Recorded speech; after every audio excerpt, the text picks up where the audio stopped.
Liz, the San Francisco police chief said that it took an extraordinary amount of resources to find these two children as quickly as they did. This is where the father's nightmare began, outside the Pacific Heights building on Jackson Street.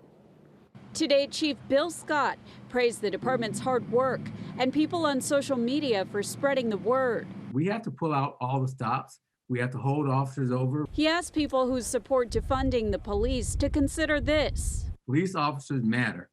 And for the people that are out there, we want to wrap our arms around our public, particularly when they're in crisis like last night. After spending 4 hours agonizing over the whereabouts of his children, Jeffrey Fang's 2- and 4-year-old are back home in his arms.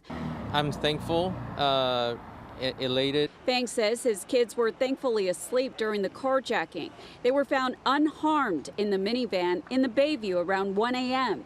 Stolen while Fang was making a DoorDash delivery in Pacific Heights Saturday night.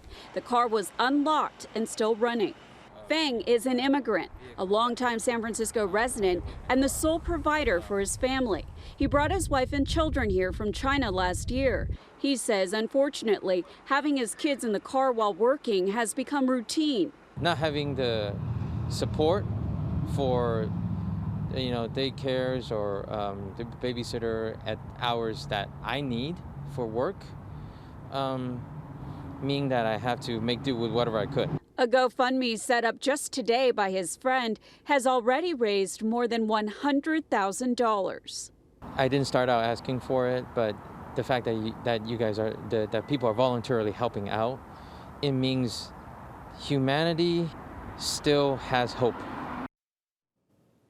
And the police chief also made a personal plea to those involved to turn themselves in. He's also asking people in this neighborhood to check if their surveillance video may be helpful.